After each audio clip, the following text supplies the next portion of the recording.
WAMinar, Understanding Neurological Conditions and Epilepsy.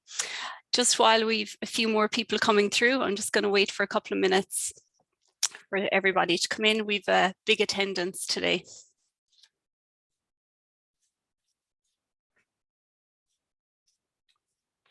Okay, so my name is Deirdre Moore and I'm the Senior WAM Project Officer here at AHEAD.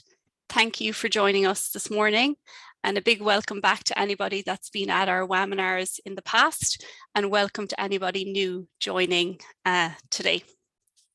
So before we kick off, I just want to run through a couple of things in terms of housekeeping. Lauren, if you wouldn't mind moving to the next slide, please. So we have captioning available today for anybody that's wanting to watch the session with subtitles. You can do this by clicking on the CC button at the bottom of the screen. Tech support today is my colleague Lauren McCauley. So thanks, Lauren, and she'll be sharing lots of information and links in the chat box. And if you have any questions or anything you want to kind of check out with us, you can do that with Lauren in the chat box. We will be using the Q&A feature, which again is at the bottom of the screen. So you can do this by clicking on the, sorry, just see, can everybody hear me? Okay, so I'm hearing sound is okay. Sorry, apologies for that. I just saw some people were having difficulty with sound. Okay. So I'll just go back on the Q&A feature. So we invite you to put any of the questions you have throughout the session into the Q&A box, which is at the bottom of the screen. Try and use this instead of the comments or chat function so that we can keep track of them and make sure we don't miss any of the questions. And if you're following today on Twitter, if you can use the Twitter handle at AHEAD Ireland and hashtag WAMinar. So Lauren will also pop those into the chat box there. We will be sending the slides and all the links after the session. So if you don't catch things in the chat box, we'll be emailing them out, as well as having the recording of today's session available in a couple of weeks' time for everybody. Okay, so like I said, we've had over 330 people registered for the event today. So it's a huge amount of interest in this topic. So just to get a sense of who's in the room, I'm going to ask my colleague Lauren to launch a short poll. There are two questions that will ask you where you're tuning in from today. So if you could take a minute just to answer those, that would be great. So it's up on the screen there. So if you can just select the option appropriate to you in terms of where you're coming from and what sector you work in. While the poll is launching, I'd just like to take an opportunity to tell those of you who are new to our WAMinars and new to AHEAD a little bit about us. So AHEAD works to create inclusive environments in education and employment. AHEAD has been around since 1988, and the WAM programme, or WAM for short, was set up in 2005, so it's around for about 16 years. The WAM programme is funded by the Department of Social Protection. So we work with employers who provide paid graduate level internships or placements for graduates with disabilities. So these employers ring fence positions for a minimum of 6 months for WAM placements. To date, we've placed over 550 graduates, and 80% of our graduates have secured full-time employment after their placement. And you can find out more about us on the AHEAD website. Okay, so just getting a sense of who's in the room. If you want to end the poll, Lauren, and share the results, that would be great. So we have 9% of people working in HR, 32% are a designated disability or access officer. We have about 18% of people here as line managers, and we've 42% of attendees as regular employees. So thank you all for joining. In terms of the sector that you work in, we have 36% public employers, 31% higher education, 12% further education, 12% NGOs, 4% private employers, and 6% others. Thanks, Lawrence. I might get you to stop sharing, please.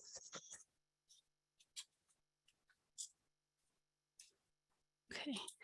And we can turn off the slides as well, Lauren, please.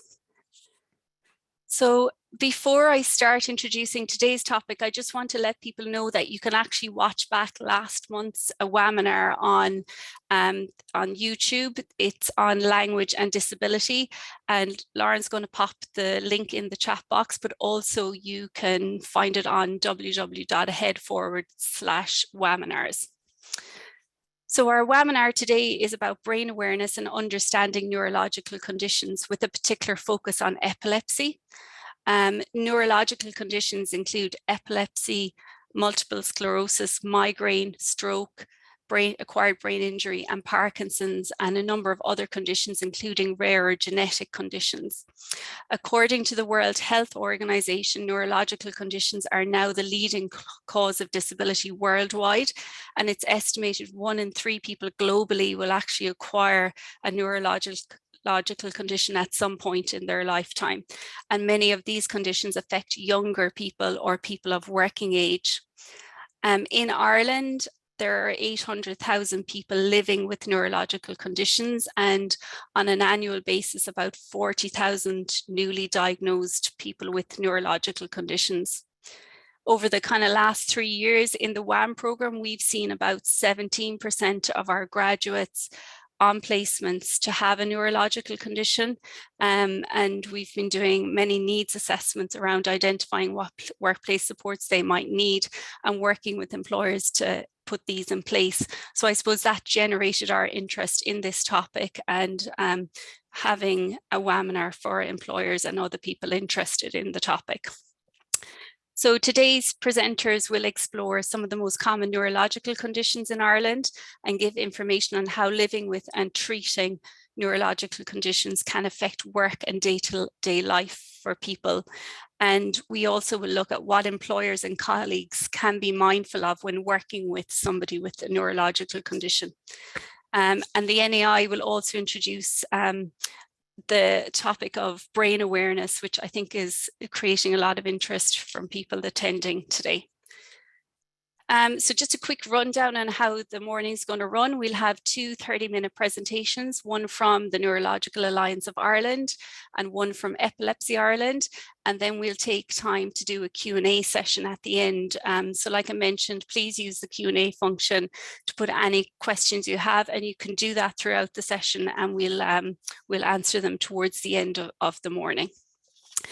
So firstly, I'd like to introduce Mags Rogers. So welcome, Mags. Mags is from the Neurological Alliance of Ireland, and she's the executive director there. Mags holds a bachelor's degree in psychology and a master's by research from Trinity College Dublin on quality of life and marital relationships following acquired brain injury. Mags has been employed in management roles in Headway and subsequently in the Health Research Board before joining the Neurological Alliance of Ireland, or NAI for short, in 2003. And Mags also currently serves on the board of Future Neuro Science Fund Ireland funded Research Centre for Epilepsy, Motor Neuron Disease and other neurological conditions. And she also sits on the board of the Dublin Neurological Institute. And before I hand over to Mags, I just want to kind of acknowledge and thank the many members that fall under the Neurological Alliance of Ireland who've contributed to Mags's presentation and information session today. So welcome, Mags, and over to you. Thank you so much, Deirdre, for that warm welcome. And you've stolen my thunder a little bit, because I was going to talk about the prevalence of neurological conditions, but I can remind everyone of that later. I think that was a fantastic segue you did, just to set the scene in terms of how many people have neurological conditions and how it is such a huge issue affecting people of working age. I'll just share my screen in a moment, but first of all, I would like to thank Ahead to Deirdre and her colleague Lauren for this opportunity, and to thank, as Deirdre says, all of the member organisations of the Neurological Alliance that assisted me in preparing this presentation today. Just before I start, I do want to say my presentation is very much a whistle-stop tour through some of the common neurological conditions, particularly those which commonly present in the workplace. I would bow to the expertise of the individual NAI members that I'm going to refer to this morning, and would certainly signpost people to those organisations for further information. When I contacted the NAI members about contributing to this presentation, they provided me with, as you can imagine, a huge amount of information to digest. And unfortunately, I wasn't able to put all of it into the presentation this morning, but I am including clear links, and some of those Lauren will be putting up in the chat later, to those organisations' websites, to their podcasts, to much more detailed sources of information on all the specific conditions. I suppose my role this morning is really to give that overview of some of the common issues that come up for people with neurological conditions in the workplace. And as I say, some of the more common conditions and people's experiences, and also the resources that are available through the network of over 30 NAI member organisations. So just bear with me here while I just set up my screen.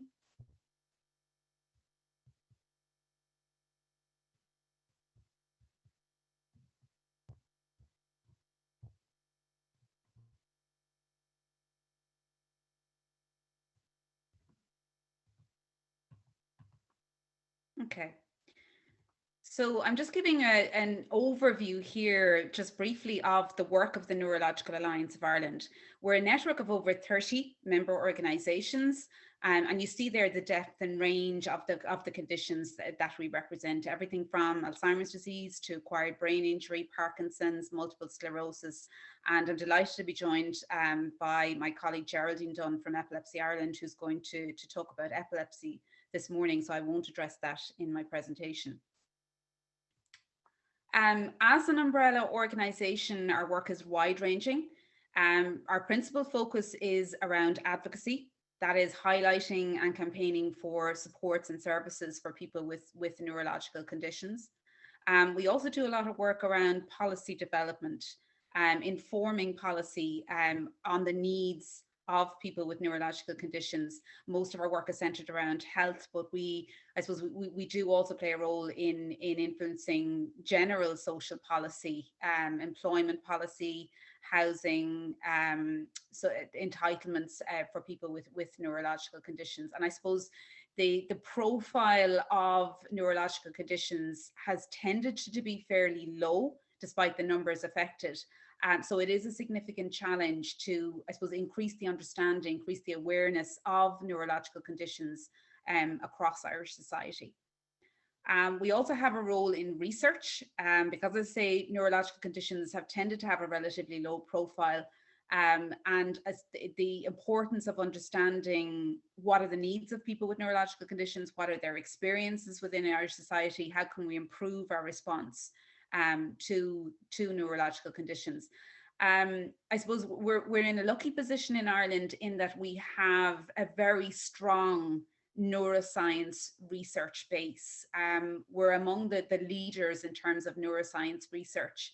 And I suppose that the challenge for us is really translating that into effective services and supports for people actually living with neurological conditions in Ireland. So the irony is, I suppose, we're at the leading edge of developing responses and treatments to neurological conditions, but in terms of creating a society for people living with neurological conditions, we certainly have a long way to go in Ireland, as I say, all across society, not just in healthcare, but also employment in all areas of life for a person living with a neurological condition. We have a network of over 30 member organisations, and I suppose the increasing and building the capacity and supporting those member organisations in their advocacy and awareness raising and policy development work is a very important part of what we do. And finally, in terms of awareness raising and communications, any of you who follow us on social media will know that we have a very active social media presence and profile. Our two, I suppose, main awareness raising platforms take place annually. We divide up the year. So National Brain Awareness Week takes place in March every year, and that's coming up in March 2022, March 14th to 20th, 2022. So certainly watch that space for all of our activities. And World Brain Day then takes place in July every year. And really those two dates, those two awareness events are to increased awareness of the impact of neurological conditions, increase the profile of neurological conditions across Irish society. And we provide a social media platform and a space for our member organisations to increase awareness of their specific conditions during that week. Awareness raising is something we do all year. We really appreciate the opportunity offered by events like today, to, as I say, to increase awareness and understanding of neurological conditions. But I suppose those two awareness platforms every year do provide us with that opportunity to reach out across the general public, across Irish society, and really draw attention to what are neurological conditions, what is the lived experience, and what are some of the challenges that people with neurological conditions experience living in Ireland with those conditions. So I might be repeating some of what Deirdre said earlier in her excellent introduction. But again, you know, these are new figures, I suppose, to a lot of people, so I will reiterate them. It is a staggering figure that over 800,000 Irish people are living with neurological conditions. But when you take into account the depth and range of what we're talking about, so we're talking about any condition, and there are over 400 neurological conditions that affect the brain and spinal cord. So included in that banner is Alzheimer's disease, dementia, stroke, epilepsy, Parkinson's disease, migraine, and the whole gamut of acquired and congenital neurological conditions are included in that over 800,000.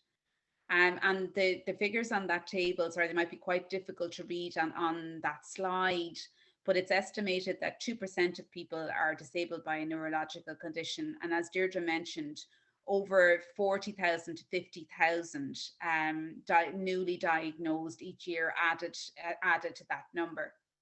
So as you can see from that table, the number of people living in Ireland with neurological conditions is growing. And the principal reason for that is our population is getting older.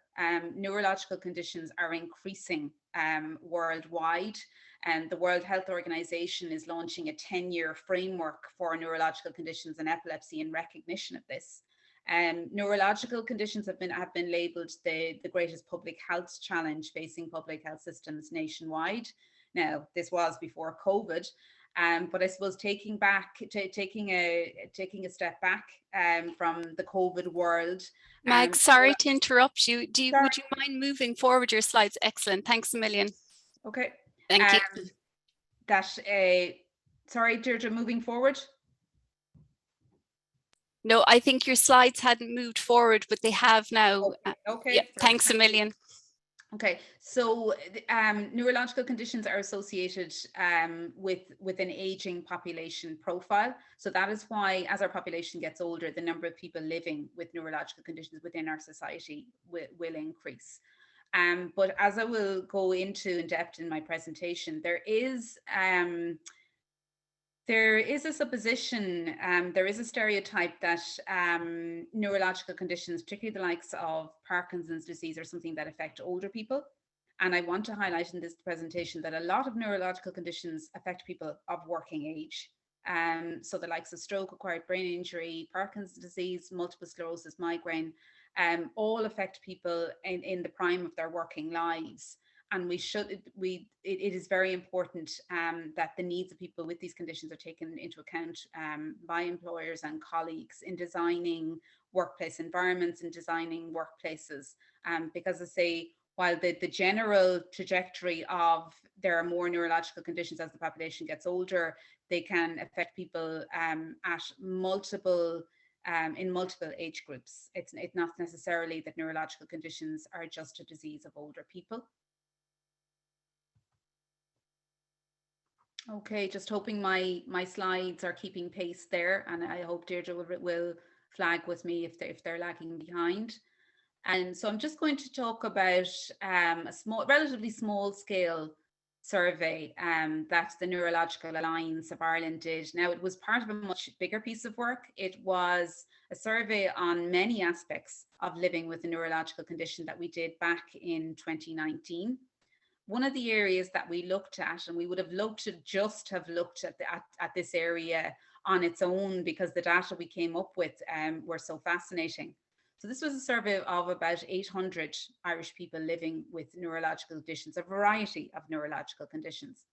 And we just asked them a couple of questions because we were, as I say, we weren't sure the depth of what we would find with this. We only were able to include a couple of questions in the survey. So we asked people about their workplaces and what was their experience living, having a neurological condition and interacting with employers and interacting with colleagues. So we were quite surprised by the finding that 19% of the people that we surveyed had not disclosed their condition to their employer. It was an online survey, so unfortunately we weren't able to really dig into what are the reasons behind that. But in the comment section, some people flagged issues like just feeling that their employer wouldn't be understanding, feeling that there was a lack of awareness, maybe, you know, not wanting to create a sense of, well, how is this going to impact on them in their work? But it is certainly an area that we have constantly said in the Neurological Alliance, we need to go back to, we need to dig into this more and understand what is going on, that nearly a fifth of people have said that they have not disclosed their condition to their employer. Now, one very positive finding we did find was that where people had disclosed, 56% said that their employer was aware and very supportive in their workplace. And I can make this report available to anyone who wants it after the event. But in terms of the supports that would make a difference, I suppose, and this ties into some of the research around the needs of people with disability, not just neurodisability or neurological conditions in the workplace, but people with disability in general. That the supports they're asking for, they're not necessarily something that is very, very costly or very demanding on the employer. And that's something that I think, not just in terms of the neurological piece, but, you know, in general, in terms of disability organizations and disability supports, getting that message across to employers and to employees as well, and line managers, that making an adjustment for a person with a neurological condition, with a person with a chronic health condition or a disability in the workplace is not something that's necessarily extremely costly or extremely challenging. It can sometimes be something quite simple and quite straightforward. So for the population that we surveyed, nearly half of them were saying that things like flexible hours would make a difference. Interestingly, not less hours in a lot of cases, but just a little bit of flexibility. What were their best times of the day? Maybe that early starts didn't suit them, maybe long hours didn't suit them, but they were quite flexible in what they were willing to do. In terms of breaks for fatigue, then again, a significant number. And there is, I do stress, there is a lot more research needed here to get under the bonnet of this and find out really what would help people. And also to say that it's very much for the individual. Some people, fatigue would be a common symptom across a lot of neurological conditions, but people have better times in the day than others. And it's very much an individual basis, something that people need to negotiate with their employer. And I'd say 44% of people identified training for their employer as something that would make a difference. And that came through over and over again. And one of the things I would want to stress from the presentation this morning is just how much, I suppose, really, it's only since I've been preparing this webinar today, I've just become so aware of it, the amount of work that is done by NAI member organizations. I just saw a piece on social media this morning that a Migraine Association, who are members of the NAI, had recently spoken to Bank of Ireland employers and employees. So the amount of work that's being done by NAI member groups to reach out to employers and reach out proactively to workplaces to do that training piece in specific neurological conditions. And as I say, this morning, I am just going to be giving the very briefest overview of some of those conditions. And there is an incredible amount of expertise available within those organizations who are willing to go out directly to workplaces and to employers and provide those condition-specific packages. I'd certainly encourage employers and workplaces to avail of those and contact the organisations involved. Okay, so as I say, first of all, I'm going to talk about one of the most common conditions, and certainly one of the most common in terms of a workplace situation, in terms of queries, in terms of challenges within the workplace. But again, very much to stress that the Migraine Association, they gave me some of the information for the presentation today. I am literally scratching the surface. They have a huge amount of expertise and resources available. If I say something that's incorrect or not the full picture, I'm sure that they will absolutely be in touch to let me know. But I would just like to issue that caveat that I have just been able to give very much the whistle-stop tour this morning on some of these conditions, and there is a lot more expertise available directly from the Migraine Association. But as I say, just in terms of signposting and some of the issues that come up.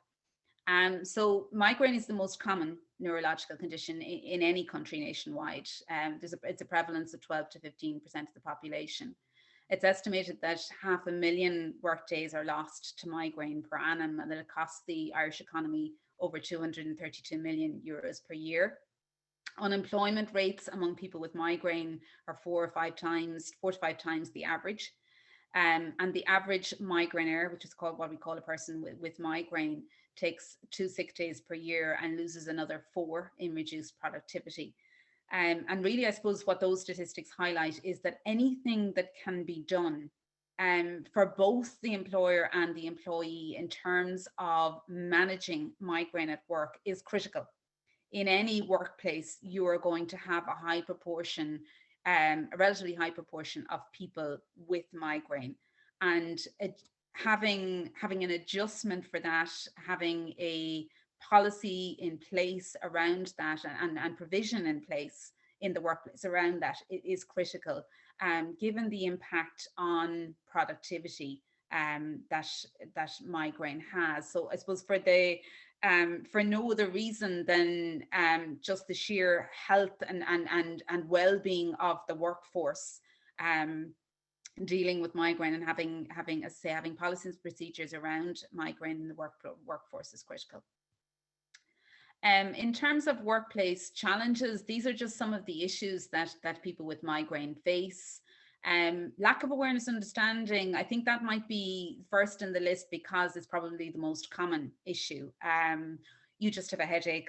What is the big deal? Why can't you just work through this? And no understanding really of how debilitating migraine can be as a condition.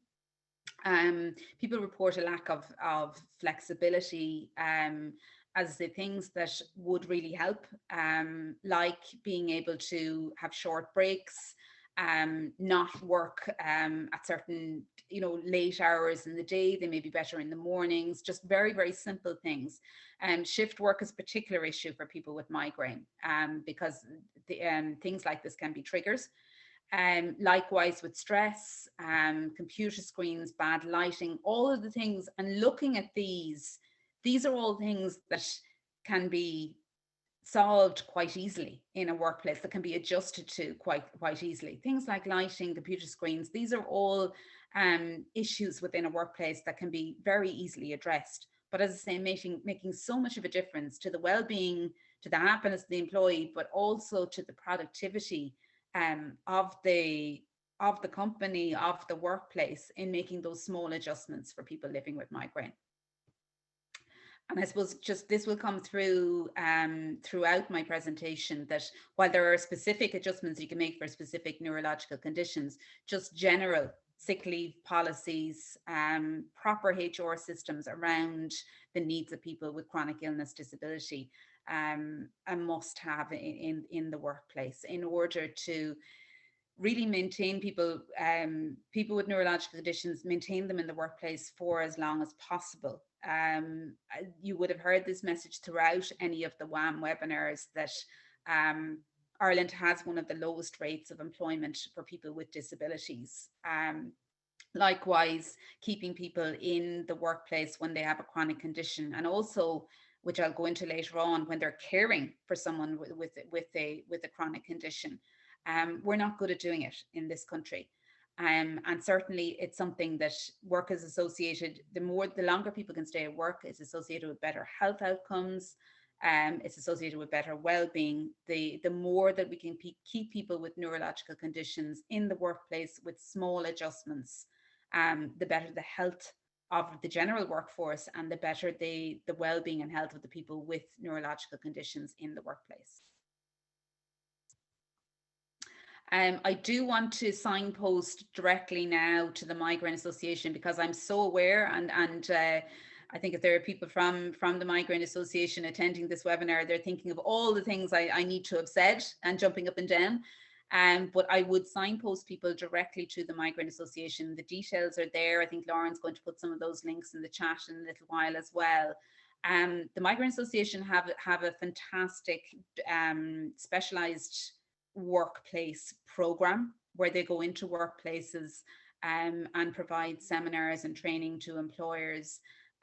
They have an excellent Beyond Migraine podcast series, which I've listened to myself. It's excellent just in terms of very, very practical advice and information, as I say, not just for employers, but for anyone either living with migraine or knows someone with migraine or is just interested in finding out more about it. So I would certainly refer people to those sources of information. As I say, takeaway messages in terms of migraine today: visit the Migraine Association, see what they have to offer.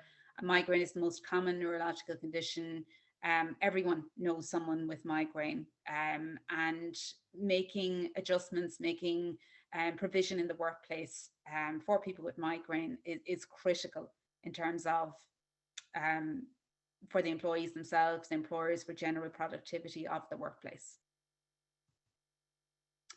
I'm going to move now to Parkinson's disease. And when I was putting this presentation together, a couple of people were coming back to me and saying, oh, you're looking at Parkinson's disease, but isn't that older people? And why are you doing that on a seminar on neurological conditions in the workplace? But I'm conscious of our members, the Early Onset Parkinson's Disease Association and the Parkinsons Association of Ireland, and how often they have said to me, Parkinson's disease among younger people is on the increase. Parkinson's is not just a disease of older people. While the incidence, as you see there from my slide, the incidence increases with age, there are certainly an increasing number of people, younger people, being diagnosed with Parkinson's. The symptoms and signs of Parkinson's disease are, in terms of the motor symptoms, are very well known, but there are also non-motor symptoms affecting speech, affecting memory, concentration, writing, maybe a sign that people pick up themselves or that is noticed. But I suppose there are a range of signs and symptoms. And again, lack of awareness and lack of understanding is a critical issue for people with Parkinson's disease, particularly in the workplace. Parkinson's disease, again, not widely understood, very much thought of as an older person's disease. Sometimes some of the symptoms can be confused with something else. So if people are showing the kind of hesitant speech, the tremor that's associated with Parkinson's, employers may think, as that, a person, are they just not fit for work today? Are they tired? Have they overdone it the night before? This is some of the awful experiences that have been explained to me by people with Parkinson's disease, and that certainly in the early stages of their condition, there isn't that understanding and awareness of the symptoms of Parkinson's and how these can be accommodated in the workplace. I'm just going to very much link to the Parkinsons Association of Ireland, and there's also a new organisation specifically for people with early onset Parkinson's disease that I would refer people to, because, as I say, the takeaway message, there's so much I could say about Parkinson's disease, and I know the Parkinsons Association and the Early Onset Parkinson's Association would be certainly hoping I would have said more, probably in this presentation this morning. But I suppose the takeaway message is Parkinson's is not just a disease of older people. It affects people, increasingly affects people of working age. People with Parkinson's disease struggle to stay in the workplace because of that lack of understanding and lack of flexibility and lack of accommodation within their workplaces. Just a very simple thing, like the timing of their medication, and how long it takes for their medication to, as they call it, to kick in. And so a person with Parkinson's will take medication for some of the motor symptoms like the tremor and the slurred speech. And it takes some time for that medication to kick in. Sometimes there is a lag or delay. And just having that ability to take their medications on time, to schedule their work around the timing of that medication. So they will have better times of the day than others. And so if there's a very busy meeting or a very busy engagement, it may be that there's a particular time of day, particular time when they've taken their meds that suits them around that. So really, I suppose, take home messages from today: flexibility, flexibility. Anything that the workplace can do to understand the symptoms of the neurological condition and work around the needs of the person with the condition, who, like everybody, wants to do their job, wants to do a good job, but just small and simple changes can make a difference. With Parkinson's as well, and again, I won't get into too much technical detail here because the associations provide them, will provide much more detail on that. But even simple, the tremor and the motor symptoms associated with Parkinson's, fine motor movements can be challenging. So, you know, non-slip surfaces, assistance with kind of piecework or very intricate work, use of different keyboards, all of those things would make a difference to someone with Parkinson's disease.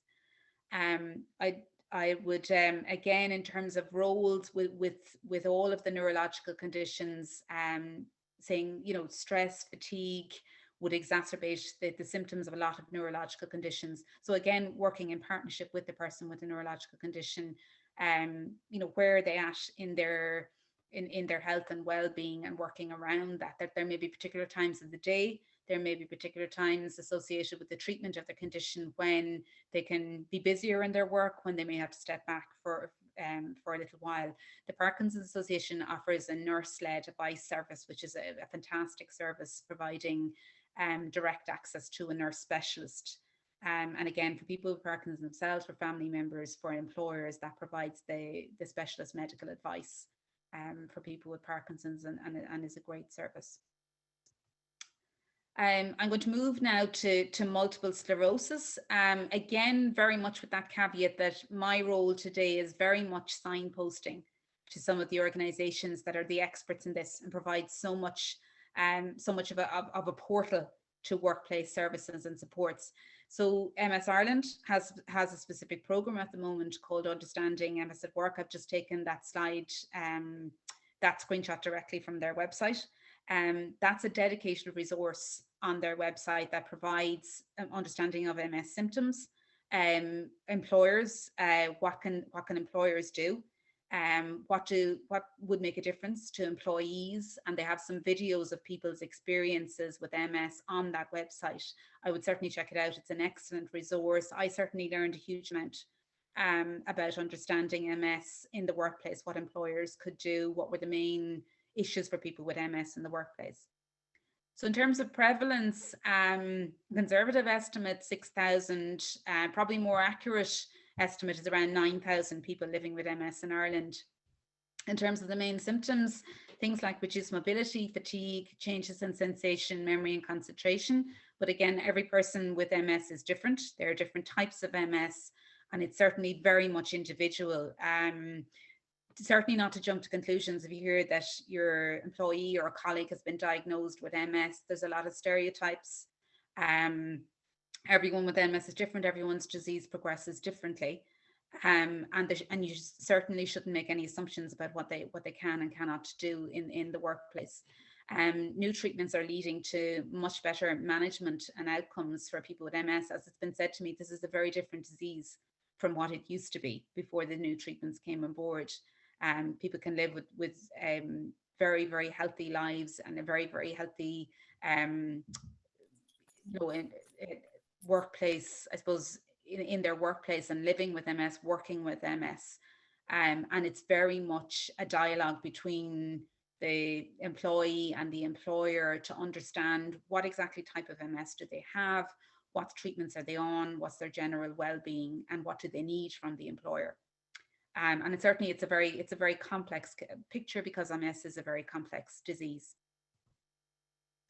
In terms of the supports offered by the Multiple Sclerosis Society of Ireland, which are members of the NAI, again, as I said, they have this dedicated resource on their website called Understanding MS at Work, which has huge amount of detailed information for employees, for employers, a list of some of the common challenges that people with MS can experience and how you can directly address those in the workplace. So very handy hints for managing fatigue, for stress. And what I mean stress, I mean maybe unexpected deadlines, work that you can't be, lack of flexibility in the workplace, the effects of stress on MS symptoms, and again around the physical space, around people with motor symptoms of MS and navigating a challenging physical space.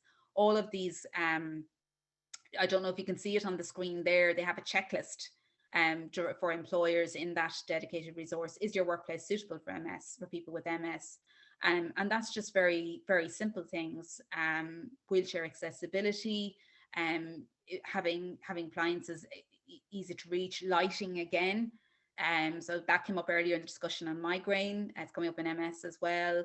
And again, fatigue being an issue across the neurological spectrum, across the needs of people with neurological conditions. So a lot of the accommodations that employers can make are relevant to people with neurological condition. They're also relevant across chronic conditions and disability as well. So things like flexibility in working hours, accessibility of a workplace, managing stress, managing fatigue in the workplace, they're applicable for people with diabetes, asthma, other chronic conditions right across the workplace. And I suppose it is the hallmark of a flexible and a flexible employer to look at the needs of their employees, whether it's an employee with a neurological condition, whether it's someone with a chronic health or disability, and just making small changes to the workplace to accommodate them and keep people in the workplace for as long as possible, and also to have a diverse workplace. The final condition I'm going to talk about this morning, I think I have about 10 minutes left. Deirdre, am I right there? Sorry, Mags. No, we actually need you to wrap up in about 5 minutes, if that's okay. Yeah, right. Just to keep on track for Epilepsy Ireland. Come on, that would be great, please. I can do that, no problem. Thank you. That's fine. My clock was telling me different. Okay, so in terms of acquired brain injury, again, I'm going to just go very quickly through this. I don't have a lot more to do anyway. Traumatic brain injury, it's estimated 9,000 to 11,000 people. And again, stroke, a significant cause of acquired brain injury, is on top of that. The main issues for people with acquired brain injury, it affects almost every aspect of people's lives. But again, very much to stress, every acquired brain injury is different. It's very, very difficult to generalize. If someone has a stroke, if someone has a traumatic brain injury from a fall or car accident, it's almost impossible to predict what their level of symptoms and disability are going to be, because every brain injury is so different. But I suppose some of the common things can be physical disability. It can be cognitive changes, so changes to memory, concentration, personality, behavioral changes, again differing depending on what acquired brain injury they had. But some of the things can be, I suppose, changes in mood, some changes in behavior. Again, all exacerbated by things like fatigue, stress in the workplace, uncertainty around roles. And fatigue, again, that common denominator across neurological conditions. Acquired brain injury is very complex. Deirdre might have mentioned at the start that I did my master's in acquired brain injury, so something I have an understanding of. And I suppose very much it's around that dialogue between the person with the brain injury and their employer in terms of what their needs are and how the workplace can adjust to their needs. Again, unlike some of the other conditions, it's most frequently of a sudden onset. So the person, rather than the symptoms appearing gradually, it's quite an acute event. And again, along with the, it can be quite challenging for employers and employees to deal with such a sudden event and accommodating the workplace to that. But again, the organisations that are in place, Acquired Brain Injury Ireland and Headway as members of NAI, provide those detailed one-to-one supports and partnerships with employers, I suppose, to work people through what has changed for this employee. What can they still do? What sort of adjustments and flexibility do they need? So just in terms of Headway, that supplied some of the information for my presentation this morning. They provide direct supports like return to work support, working with employers, employer support and info. And again, not just general, but specific to the specific injury the employee had and how it's going to affect them. They also provide vocational rehabilitation and training services, because not everyone with an acquired brain injury wants to or can come back to the job that they had, or they may need that job to change in terms of their roles. So they may want to stay with the company, but they would like to do something different, maybe something a bit more structured. And again, Headway would come into the workplace and advise the employer and the employee on that. And they have the highest standard of accreditation for the service, the CARF accreditation for the services that they provide. I know Deirdre asked me to speak briefly on brain health in the workplace, so I'm just going to do that very briefly. I suppose there's a lot of talk about brain health, and everyone's assuming that, oh gosh, it's the brain, it must be something very complex. And so if I'm to look after my brain health, do I do crosswords every day? What do I need to do? What do I need to eat? And it is, I suppose, the message we would be sending is it's very, very straightforward. All of the messages that you would have grown up with around heart health are applicable to brain health. Good diet, exercise, you see them there on the screen, getting physically active, staying socially engaged, just simple friendships, so, clubs, partnerships, things that you are part of on an everyday basis. We hear a lot about the negative effects of stress, and it's important to distinguish between what's stressful and what's actually engaging your brain. So a lot of people, a lot of employers would think I need to take away every source of stress. That's not necessarily true. It's negative stress, so unacceptable deadlines, deadlines when a person is struggling maybe with a bad bout of their condition or set of symptoms. But having a challenging workplace, having a challenging environment, doing challenging things is very good for your brain. And keeping people, increasingly the advice for neurological conditions is to keep people socially engaged, keep people active, keep them in the workforce as long as possible with the right supports. And so change, adaptability is good for your brain, stress is not. I would refer people to sites like and again, Lauren is going to put these up in the links, the Hello Brain Programme, which is a Europe-wide initiative around brain health. And also a series of podcasts done by our very own Irish Dr. Sabina Brennan. She's a specialist in brain health, and she has a series of podcasts called superbrain.ie, which again, we've listened to. And they're fascinating because they very much bring this down to the layman's perspective. What can I do as an individual in terms of my brain health? Okay, so very quickly, the takeaways, and I would very much say, I have done a whistle stop. I've done very much for the conditions that I've talked about. I've only just skimmed the surface. There is so much more employers need to know, employees need to know about those conditions. But just I would refer, and as I say, I would refer people directly to the organisations involved. In terms of the takeaways, then, just to stress that small changes in the workplace can make a big difference. Flexibility, breaks for fatigue, looking at roles. Does this work have to be done? Can it be staggered? Can it be changed in some way? Can someone else work with the person? Planning in advance. A lot of the conditions that I've talked about are progressive. So you're not going to have the full onset, the full gamut of symptoms right now. With conditions like MS, it can go up and down. So again, planning in advance with the person. When you're going through an exacerbation of your symptoms with MS, for example, what can we do in advance so that when this comes, when we get the call on a Monday morning, what have we got in place for you? That this is not a crisis in the workplace. This is something that we've adapted to. And as I say, that's easier to do for some of the conditions that are either ongoing or progressive, something like acquired brain injury, stroke. It's more difficult to plan in advance, but certainly, having the general health and disability policies in place in workplaces really helps. So there's a framework for people to slot into, and there's a general level of awareness and understanding among employers and employees around health and disability issues. I would stress to consider carers, that it is not just the person with the neurological condition, it can also be a person caring for a person with a neurological condition. And again, that flexibility and understanding within the workplace around that. And I will stop now and refer people to the NAI member organisations, and to thank you for your attention this morning, and look forward to Geraldine Dunne's presentation on epilepsy. Thank you. Thanks a million, Mags. There's some amazing information in there and lots of resources. So I think everybody will be going away with kind of nuggets of information and things that they want to follow up on, and where to go to for that.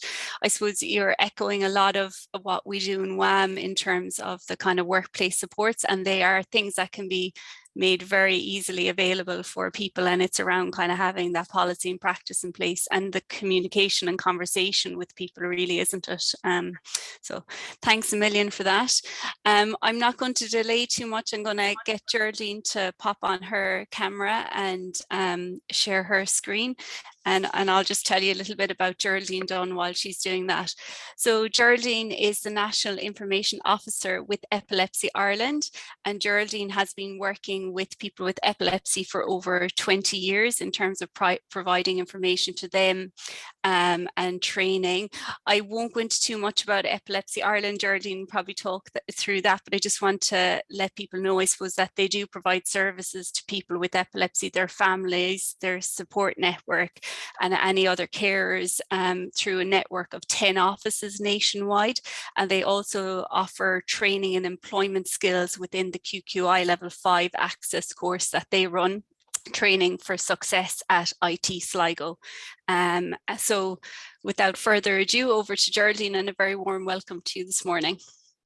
Thank you very much, Deirdre, and thank you to AHEAD for the opportunity to present this morning. I'm going to begin by giving you an outline of the topics that I'm going to cover within the presentation, and indeed you'll see there's a lot of commonality with the previous presentation, excellent presentation from Mags. A lot of very similar issues arise with our common conditions. I'm having trouble moving the slides on, and I'm not sure why that is.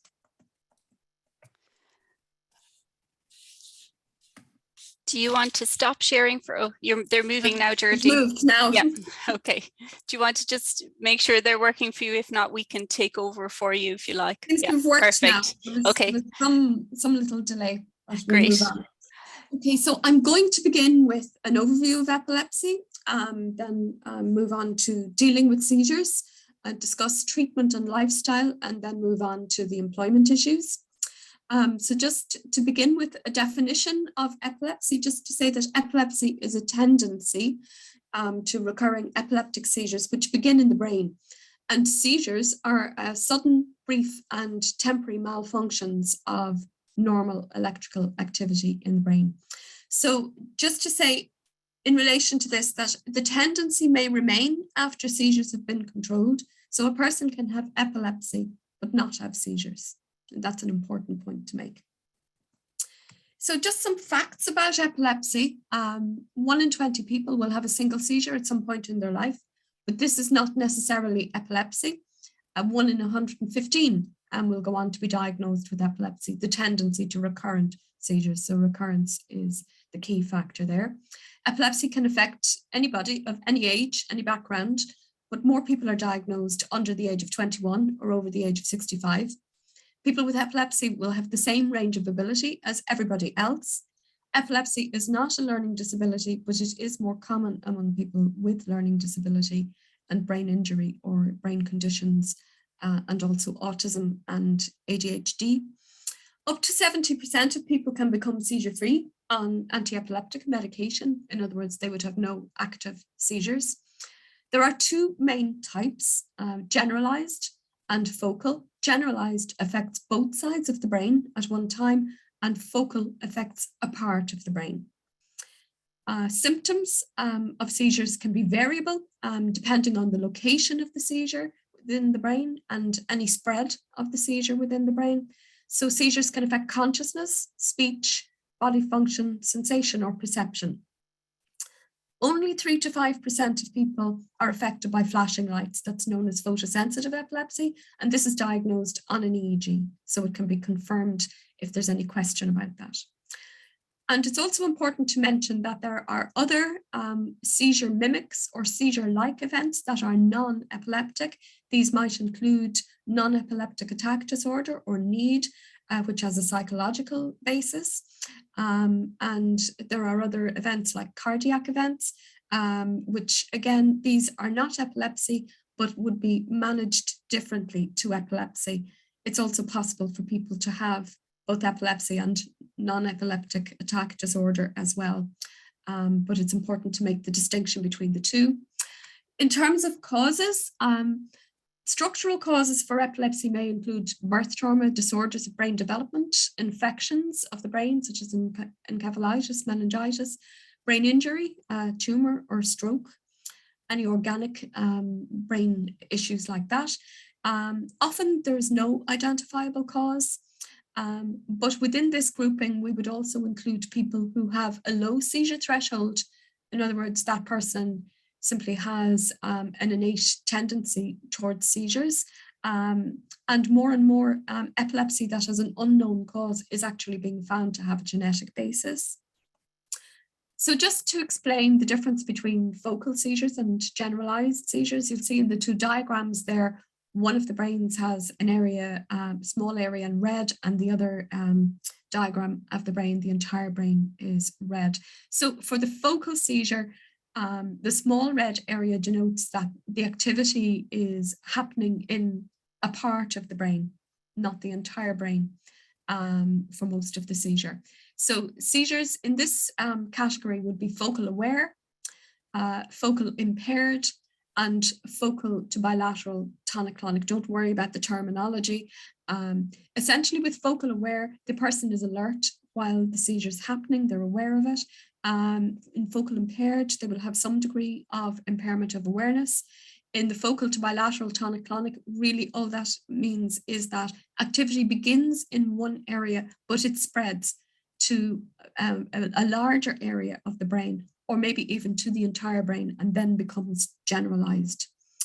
So to move on to generalized seizures, there are several main types. Absences involve staring and blinking and loss of consciousness. Myoclonic seizures involve brief jerking movements, usually of the upper body, including loss of consciousness, but not necessarily loss of consciousness. Tonic-clonic seizures are the kind of seizure that most people associate with epilepsy, going stiff and falling, followed by jerking movements or convulsions, as some people might be aware of that description, and loss of consciousness. Tonic seizures involve going stiff and falling, but without the jerking movements, but loss of consciousness. And atonic seizures will involve falling in a limp manner because the person has lost muscle tone, and loss of consciousness as well. So in terms of focal seizures, this is just to indicate the lobes of the brain, and each lobe controls different functions, and depending on where a seizure might arise from, different symptoms will be seen. And just to give an example there for the temporal lobe, which is one of the most common types of epilepsy, temporal lobe epilepsy can be associated, for instance, with a strange smell or taste, altered behavior, feeling of deja vu, sense that something's happened before, in an intense manner, lip smacking or maybe chewing movements, plucking clothes. So confused behaviors. There's lots of more other symptoms that you could add to that list.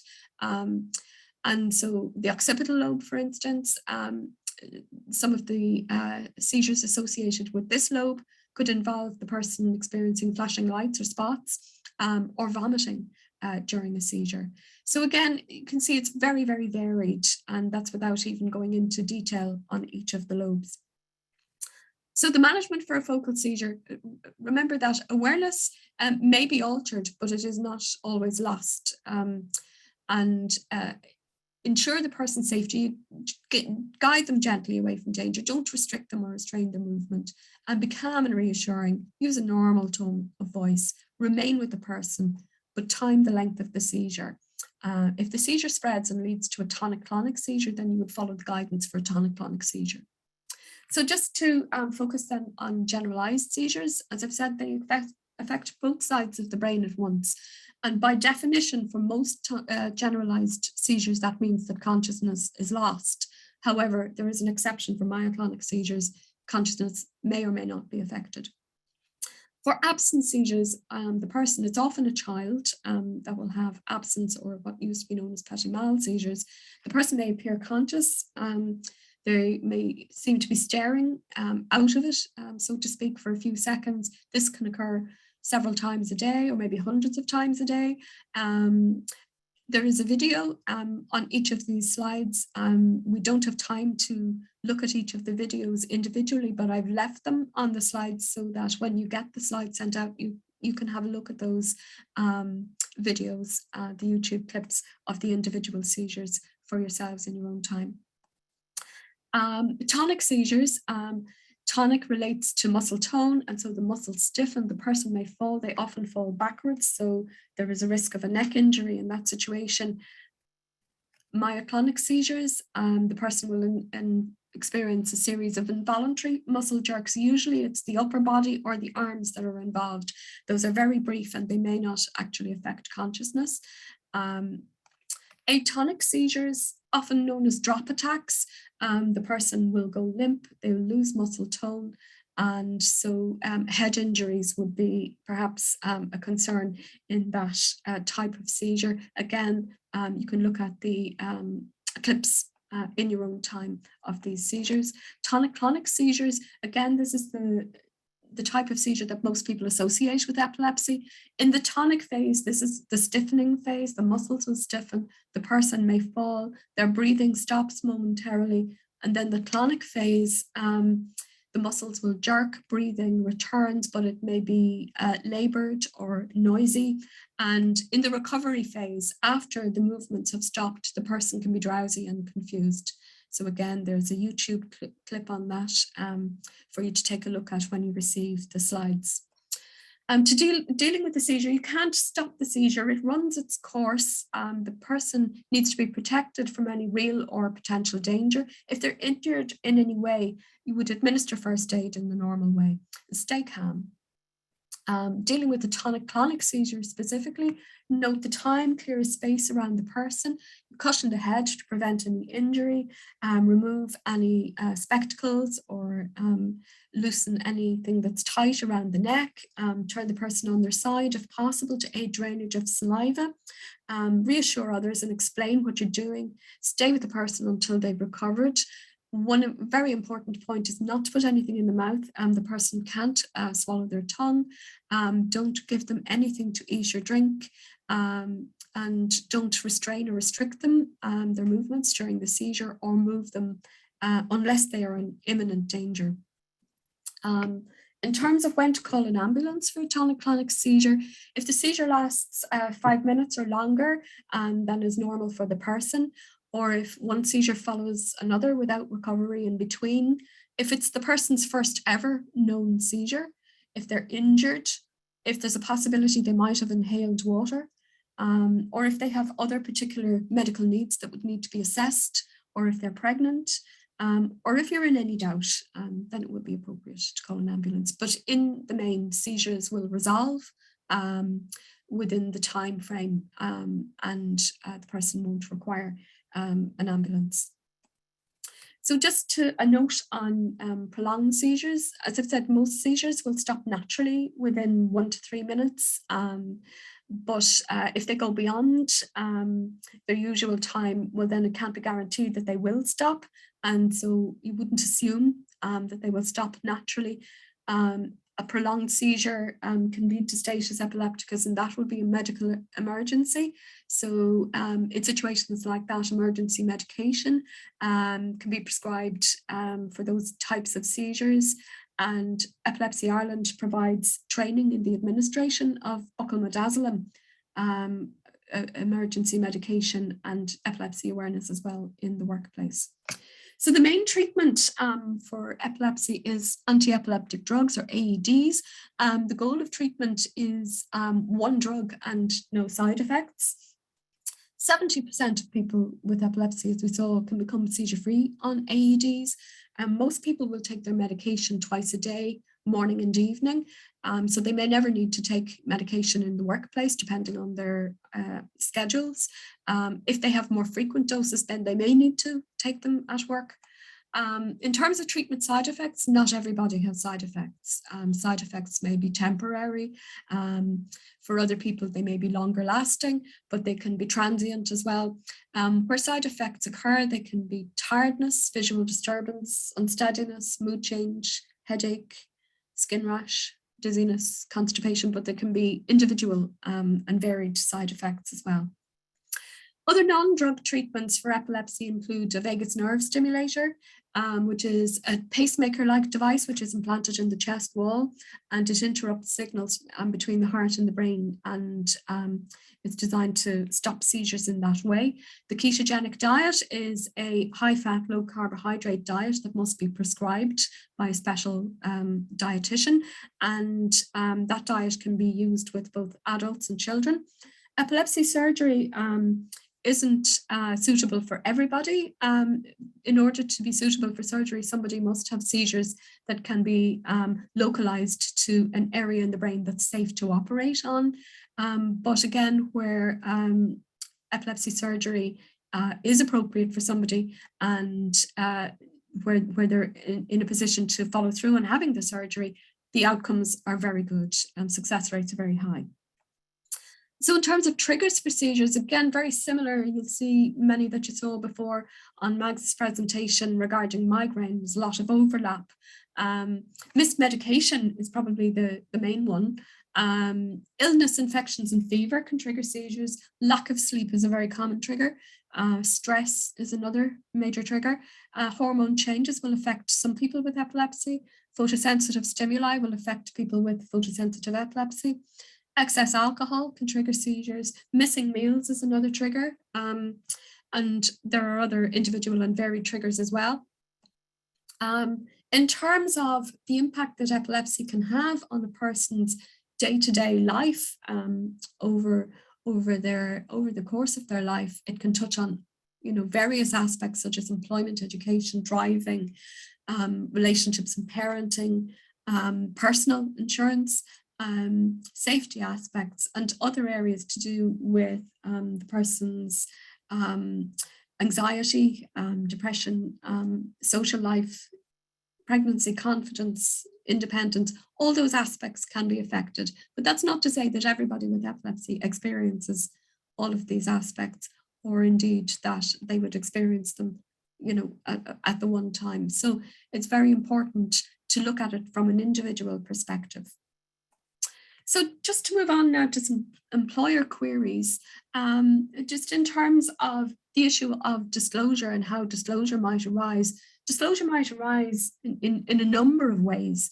It may arise because the employee chooses to disclose, and it may arise because the person has been asked at a medical exam about their medical history, and so the epilepsy could be disclosed in that way. There have been instances in which, in a way, the epilepsy was disclosed because a seizure occurred at work. But in some of those examples that I can think of, it wasn't always the case that the person had an actual confirmed diagnosis before going into the workplace. So they may not have been in a position to disclose a condition that hadn't been confirmed, or maybe they'd been one of the 1 in 20 who had had a single seizure at some point and then subsequently had a second seizure in the workplace. So to move on to reasonable accommodations, employers might have questions about the costs that these might incur and whether there's any support in relation to grants, which there would be for private sector employers. What measures reasonable accommodations might take? Well, that varies from person to person.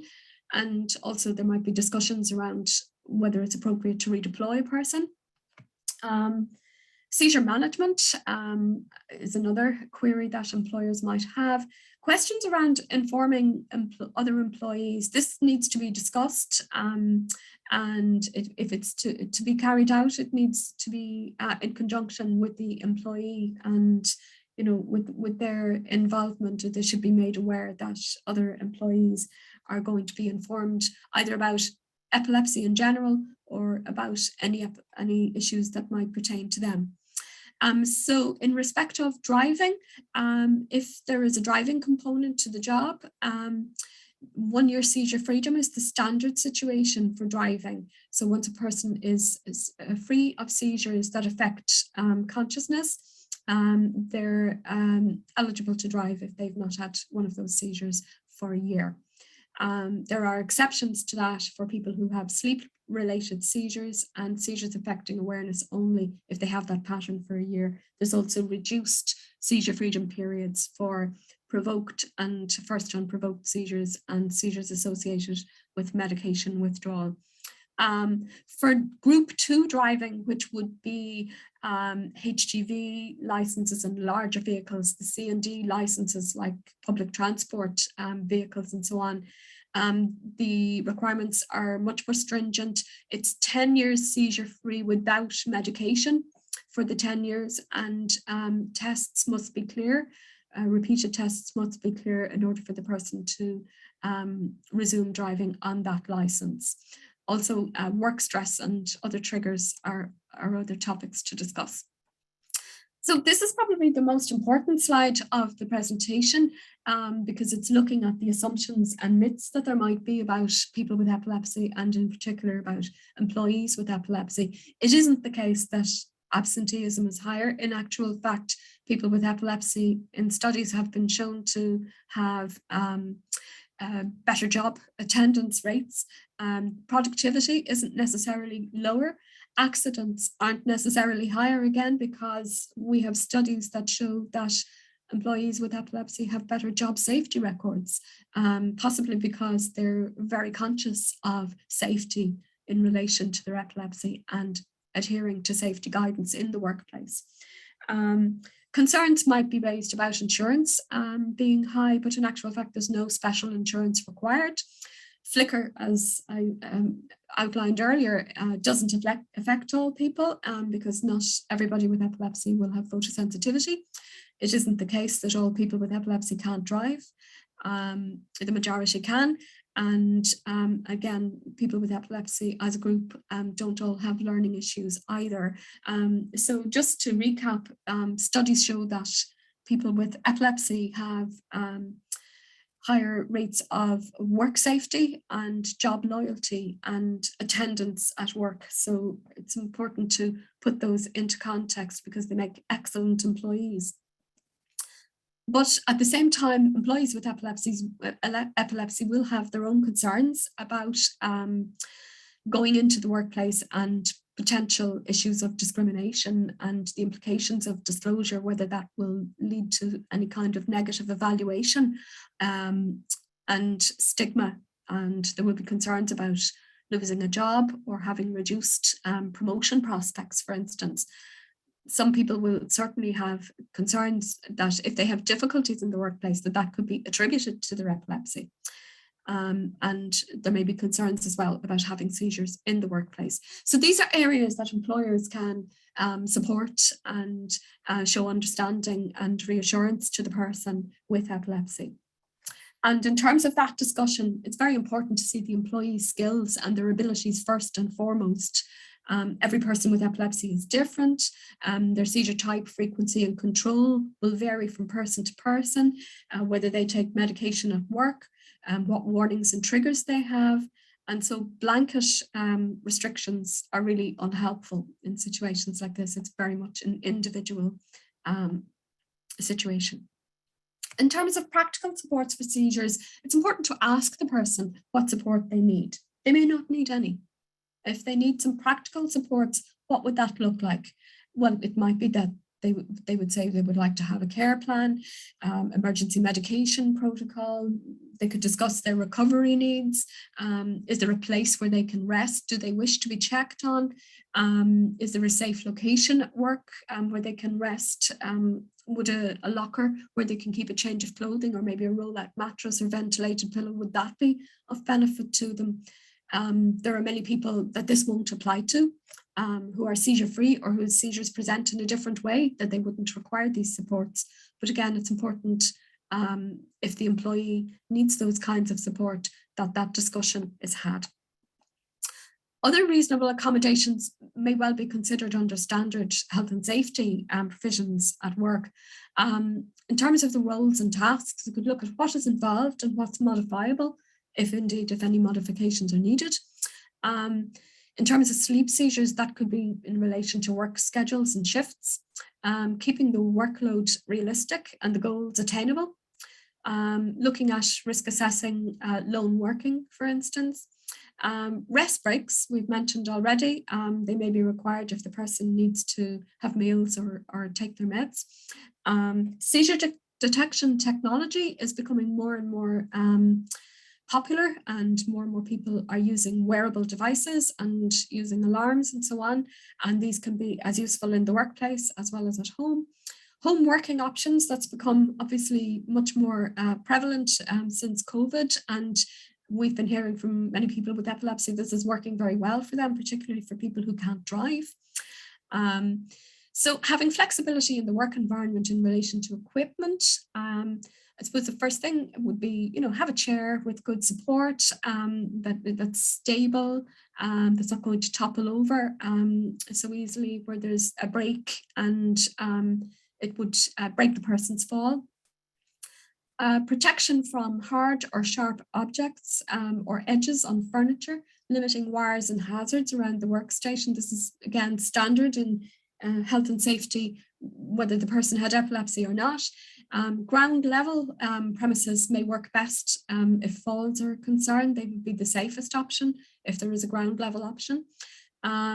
Disabled toilet access, if it's available, would be advisable, because the door can be opened outwards if you need access to the person.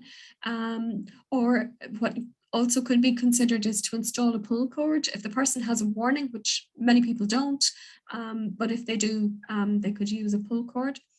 Having a personal emergency evacuation plan. If the person has photosensitivity, then you'd need to look at glare, flicker reduction screens, lenses and screening tools.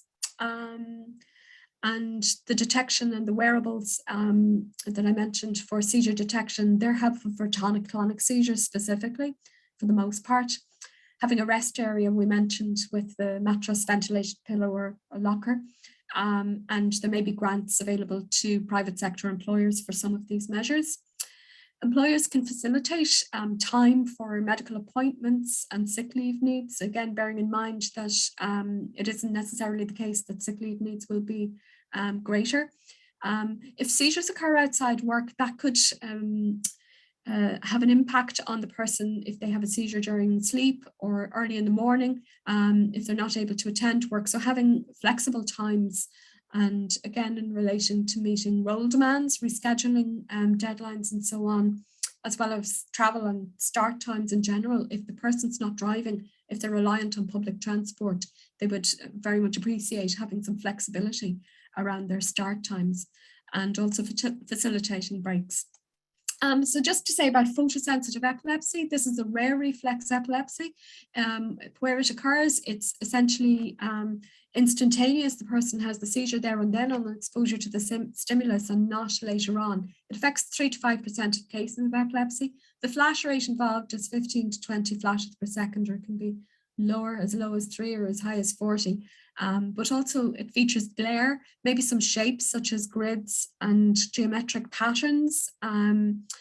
The color red, saturated red, but these can be artificial and natural phenomena. For instance, if a person is cycling or on a bus and they're going past a row of trees and sunlight's coming through the trees, that can mimic a strobe effect depending on the speed you're going at.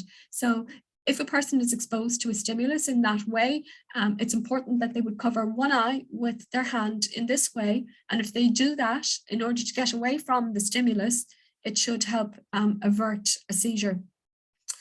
So the person can check their EEG record if they're not sure if they have photosensitivity. Most people, even if they have photosensitivity, can still use VDUs, LCDs, whiteboards, and so on if they're flicker free. And but it's the media content, the actual broadcast image, that can have some of the triggers in it. And this is where screening tools come into play. There are 2 main screening tools, such as the Harding FPA. Harding FPA is used for broadcast material. The likes of TV stations would use that, whereas for web content, for web content, you'll be looking at the PEAT analysis, which is photosensitivity assessment tool for websites. For some people, you'll find that polarized or blue lenses may help with reducing glare, and contrast reduction is another area that can help in the environment and with technology. So with regard to safety aspects, most people with epilepsy can work at what they choose. Very few jobs are not open to people with epilepsy in their history. The main one that people would be aware of would be being a pilot. There will be safety considerations with certain jobs, and there will be medical fitness requirements with certain careers, such as the army, emergency services, and so on. If the job is driving dependent, then again, it will come down to license categories and the seizure freedom period and so on. But really, in the round, in the main, individualized assessment is key. And that would involve the seizure type, the pattern and degree of control, and the nature of the role. And there may be involvement from occupational health, and in some cases where it's appropriate, perhaps a specialist opinion. So the relevant legislation there, and I'm not going to go through all the legislation individually there, but just to say epilepsy is considered a disability under the legislation, although not everybody would feel that they are disabled by their epilepsy, but it is considered a disability under the disability and equal status legislation. So those are all the relevant pieces of legislation relating to disability and equal status and the workplace. These are some resources in relation to disability and employment, and some further resources here in relation to epilepsy and employment on our own site and also on the International Bureau for Epilepsy site. Thank you very much. Thanks a million, Geraldine. That was really interesting. And again, lots of tips in there for people, in particular employers. I guess a question that came to mind for me is we do a very structured needs assessment process here at WAM for people going on a placement. So we look at that individual person and how their disability impacts on them and what specific workplace supports they may need. So like you said, it's a very individualized process. Do you offer support to employers that are wanting to do those kind of needs assessments or have that conversation with a person with epilepsy? So we have a section on our site for employers, and we have an employers booklet where employers can look at, the information that we have around all of the issues that can come up within the workplace and supports that they can offer and so on. We don't have a direct involvement as regards needs assessment. It's very individualized, and really our role would be to stress that in relation to the seizure types, the nature of the role and so on. But the needs assessment would take place in the employment context itself, with maybe input from occupational health where relevant, but also there could be an input, for instance, from the specialist or the consultant-led team as well. Okay, great. And I know you offer training to employers as well, so that's something people can avail of. We probably have time for one or two short questions that have come through the Q&A. If we've missed anything, we will email people individually. So thanks, Mags, you've just popped your screen back on there, or your video back on. So Geraldine, there was one question for you. To your knowledge or experience, are night terrors related to epilepsy or to medication? In rare circumstances, or can it be due to mismedication or combinations with other medications related to autism and anxiety? Night terrors? Yeah, to your knowledge, are night terrors related to epilepsy? It's a very interesting question. In the main, and I guess, or could they be linked night terrors, to? I guess, are a separate issue of their own, affecting young children particularly. It doesn't necessarily have a connection with epilepsy, but again, some seizures can present in unusual ways, and I guess if the issue is presenting as an ongoing concern, not resolving, perhaps that's something to discuss with if there's access to a neurologist, or with with the consultant team or the pediatric team, just to see, perhaps if any investigations could rule out the possibility of epilepsy, if there's a concern about that. Yeah, so always go and speak to a specialist, really. Yeah. And I suppose just one other one is kind of around, can one person have different types of seizures, one of temporal lobe, another of occipital lobe, or absent seizures, etc.? Yes, people can have multiple types. They can have multifocal epilepsy, in other words, epilepsy that arises from different lobes of the brain. And so it's possible for people to have more than one type of epilepsy and more than one type of seizure. Okay, great.